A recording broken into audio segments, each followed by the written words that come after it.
Where is Sylvia Ackroyd? Many have asked that question. Her husband, her friends, the police, especially the police. I'm not the first, nor will I be the last to visit this room. It's Sylvia's room, now become one of the world's more celebrated bedchambers, thanks to Scotland Yard's highly trained clue seekers. They began, as they usually do, with personal effects.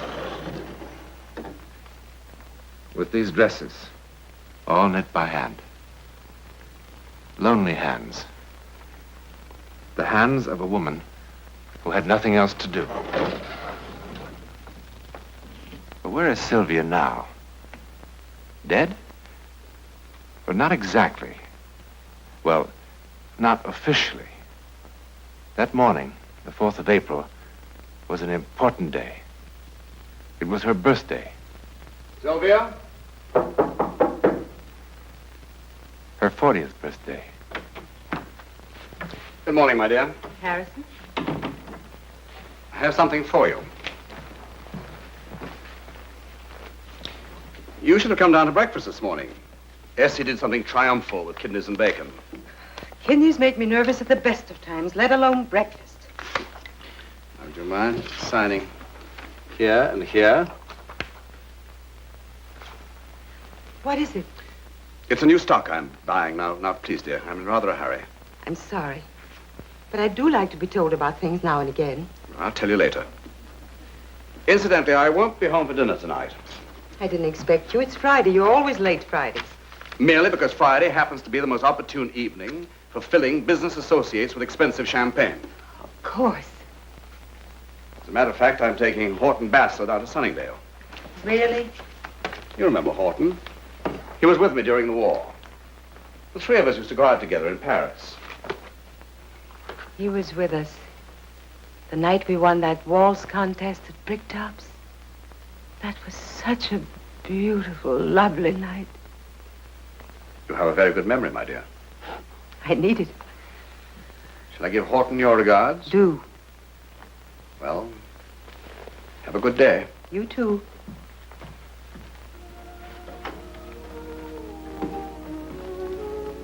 Good day. A good day. What is a good day?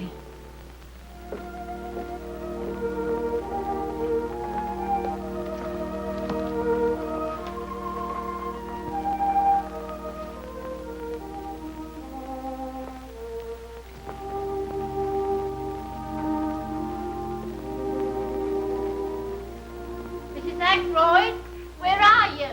I'm down here, Essie. What are you doing down there? Celebrating my birthday. Oh, thank goodness. I've been wanting to get this place cleaned up. 10 years this stuff's been lying around here. All the things I had in Paris. Oh, the welfare people could use some of these. Here's a perfectly good sweat. Oh, no, Essie. This saved my life. You didn't have any heat during the occupation. Oh, living in the past when them things could keep some poor kid warm. Oh, Essie, look. Our transmitter. We used to send messages on that across the channel, and you don't know Don't. how You know, we really should send some of these things to the hospital. My diploma from the Sorbonne before the war. What's all this? Oh, Essie. Madame Soulon and I made these the day the Allies marched into Paris. We dyed little strips of rags with red and blue ink, and we waved them and waved them as the boys came marching up the Champs-Élysées the day I met Harrison. Oh, Essie, it was so exciting. Well, it's over now. Yes, it certainly is. It's hard to believe it was even me. What's this? A game for young and old. Oh, well, that can go to the hospital. There's room in there for some of these clothes. No, Essie. Well, what is it? Jeremy. Jeremy. Jeremy.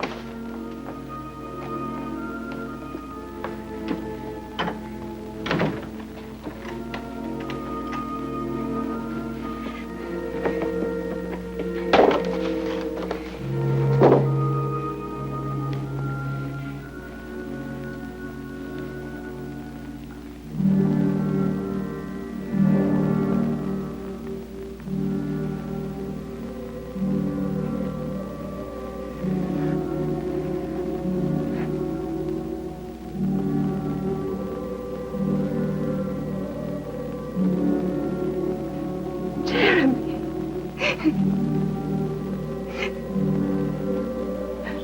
You remember.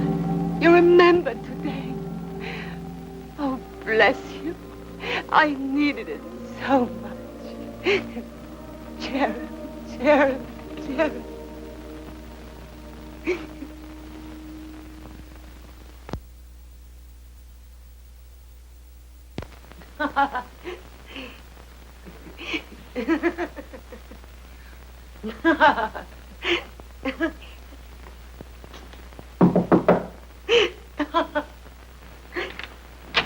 Oh, Wessie, that's not very big. You're lucky to get anything, sending me down at the last moment. 3 shops I had to go to for enough candles. And I got lamb chops for your dinner. Wonderful. Wonderful. Maybe I should get some more. There's only enough for one. No, that's right, Essie. Dinner for one. I'll have it up here on a tray.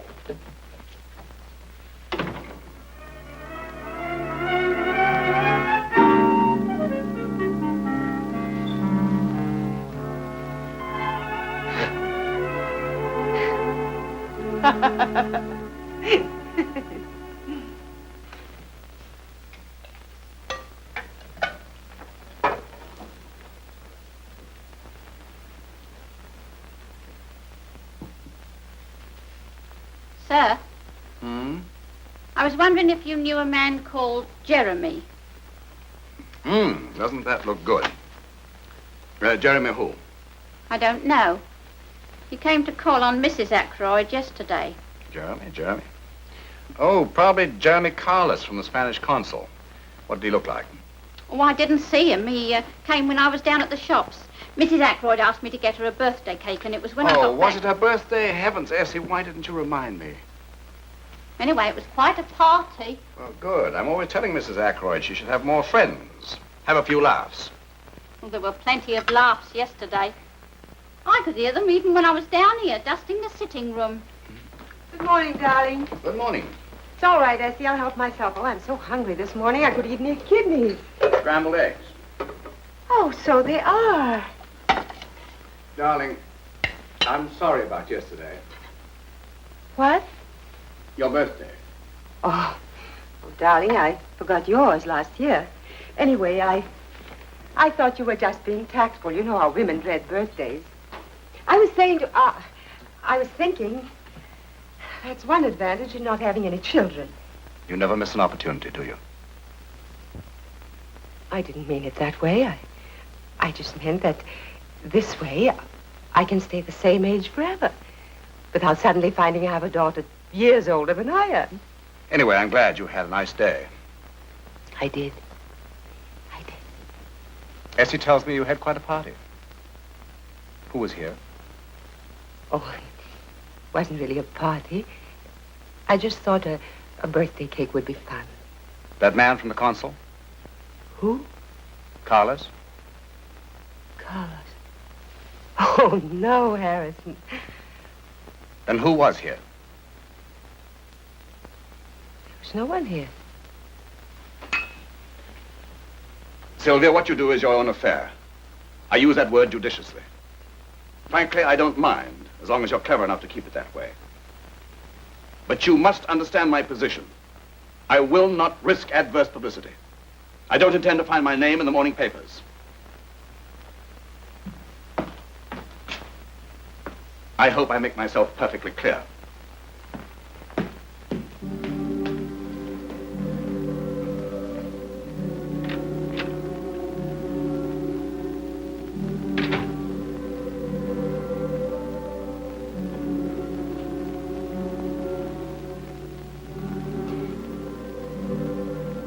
Jeremy? You know, Harrison thought I... Oh, Jeremy.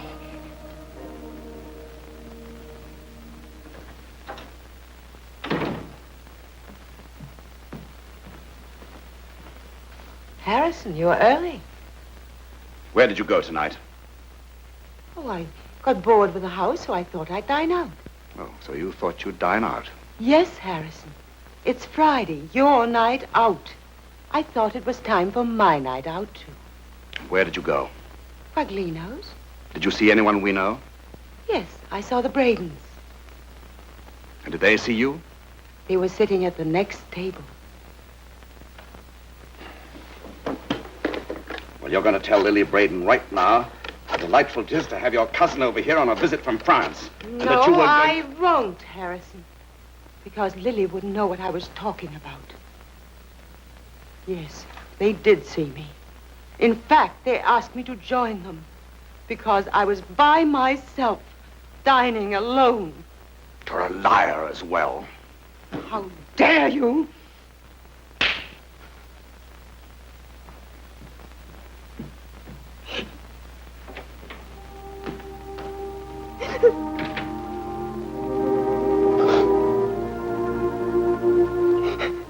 Now, what about this afternoon? Oh, haven't had time to type it up yet, sir. Here you are. 12:30 cold lobster and salad at the Dover Butchery. 1:15 proceeded along Dover Street to Bailey's Gallery in the Princess Arcade. Made purchase of 4 pictures. Did you see what they were? Well, without getting too close, sir, they looked like military prints. Soldiers in different kinds of old-fashioned uniforms. Yes. 1:40 took taxi along to the Leicester Square Cinema. American musical starring Sid Charisse and G. Did she meet anyone? Not today, sir. And Mrs. Ackroyd left the cinema about 4:25 and took a taxi home. No visit to the museum today. No, not today, sir. And all this time, she never talked to anyone. Well, not to anyone, sir. What do you mean? When she thought no one was looking, she talked a lot, sir. In a low whisper. And laughing, sir. Your wife laughs a lot. But always to herself. I see.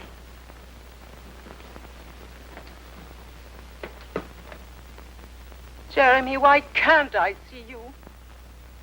Oh, you're always saying one day, one day. It's maddening. Jeremy, come over here to the piano. This little figurine. See if you can move it. It's not ridiculous. Well, then show me. Push it over, please, Jeremy. All right, it's silly, but I just want to see if you can do something physical. Jeremy, no. Harrison paid a fortune for... Oh!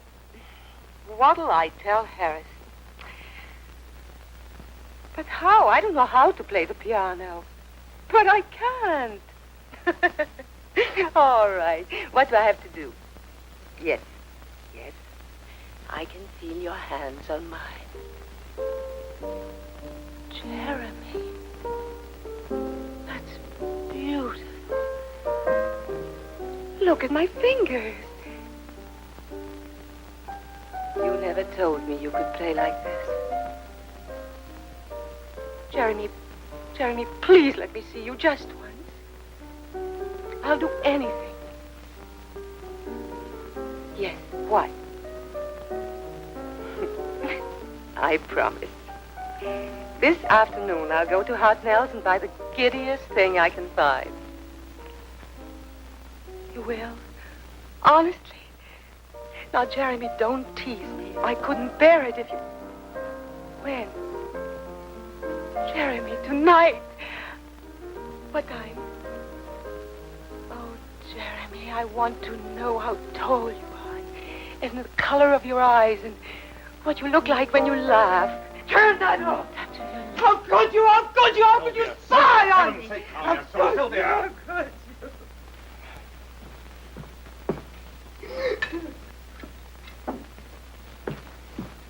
Here, drink this.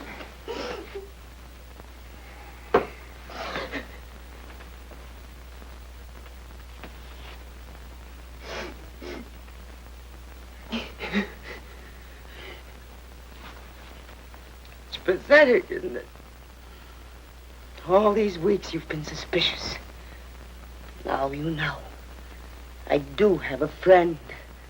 Now you know why I couldn't tell you about him. It wasn't because I was frightened you'd be jealous. I wish you could have been. If you were capable of jealousy, this wouldn't have happened.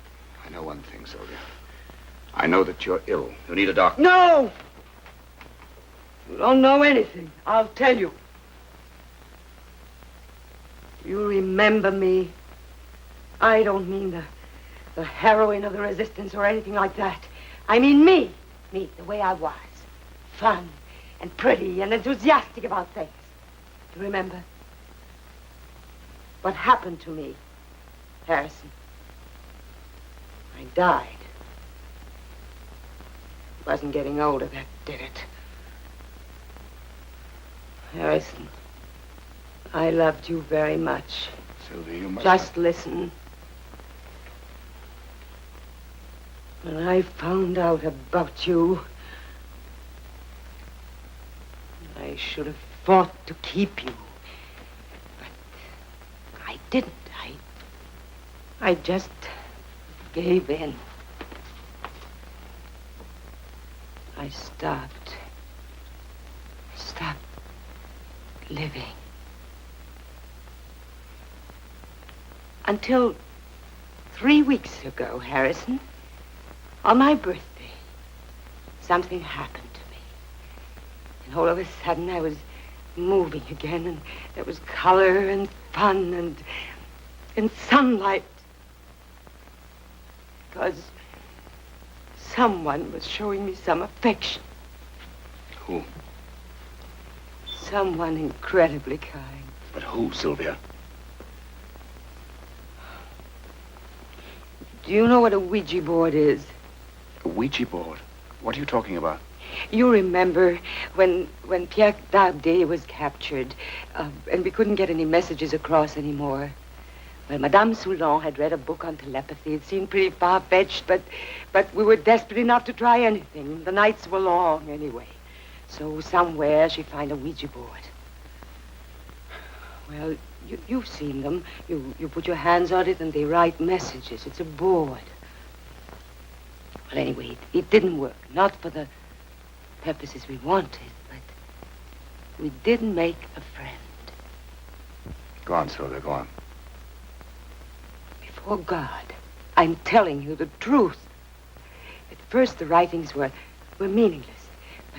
But slowly, there was sense, and then Jeremy. Jeremy? Yes, he was a soldier who fought for France in 1870. Oh, I know this sounds unbelievable, but I've checked it. I've checked in every book in the library. Everything he told us, it's all there. His name, his regiment, where he fought. I swear. Go on, Sylvia, go on. Well, we began to depend on Jeremy very much. He used to tell us where we could find food from the Germans, and he warned us before the Gestapo made searches, and he... Best of all, he made us laugh. Well, that's my lover. A man who's dead 80 years. Operator, would you give me the number of the Belden nursing home, please? What are you doing? 4561. Harrison, why are you calling that place? I'm sorry, Sylvia. We need a doctor. That's not a nursing home. Hello. Can I speak to the doctor in charge, please? But you can't. Everything I told you was the truth. Hello, doctor. This is Harrison Ackroyd speaking. Could you come over to my house, please, as quick as possible? It's my wife. Yes, we live quite nearby. There's nothing the matter with your wife. 443 Queensgate, as soon as possible, please. I'm not insane. I'm not. I can prove it. I can. I can. Sylvia. I can. Jeremy, promise me. Jeremy, you promised.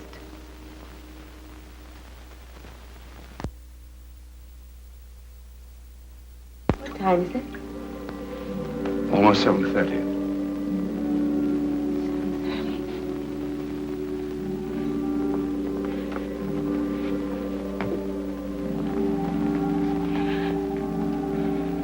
Jeremy.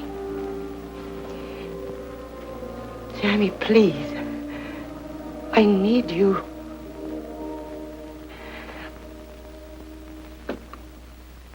Harrison, if you wanted to get rid of me so badly, why didn't you tell me? I would have given you a divorce. This was a cruel way of doing it. Sylvia, I don't want to argue at this moment. I want to argue. You can't see it clearly now, but what I'm doing is the best for you. You see, you need care. No! Yes, I do need care, but not from a doctor. When the doctor comes, I'm sure he'll make you understand better than I. I won't see him! You mustn't do this. Harrison, please don't do it. I'm sorry, Sylvia. Now listen to me. If you heard him too, if you heard his voice, if you saw him, Jeremy, you promised. I never needed you so much.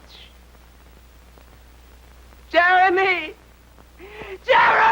Sylvia!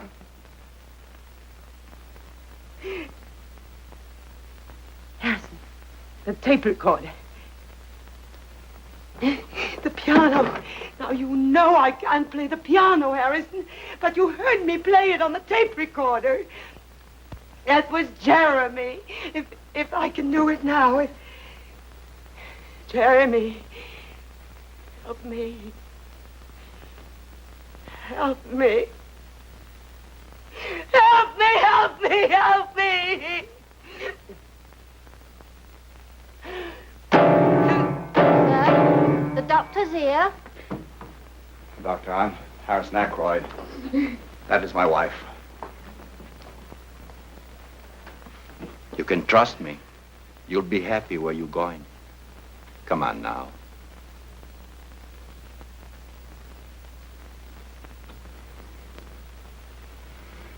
Is it necessary for me to come with you, Doctor? Not at all. I'm sorry, sir. Oh, don't bother to make up the fire. Essie, I'll be going out almost immediately. Oh, I hope the doctor's not having any trouble.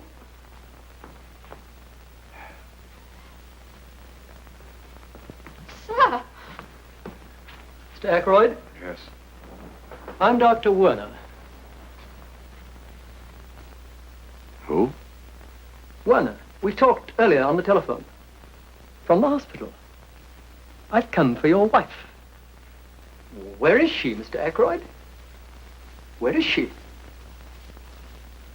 When she left this house, Sylvia Ackroyd joined that bizarre band of human beings who have simply vanished from this earth. Finally, utterly.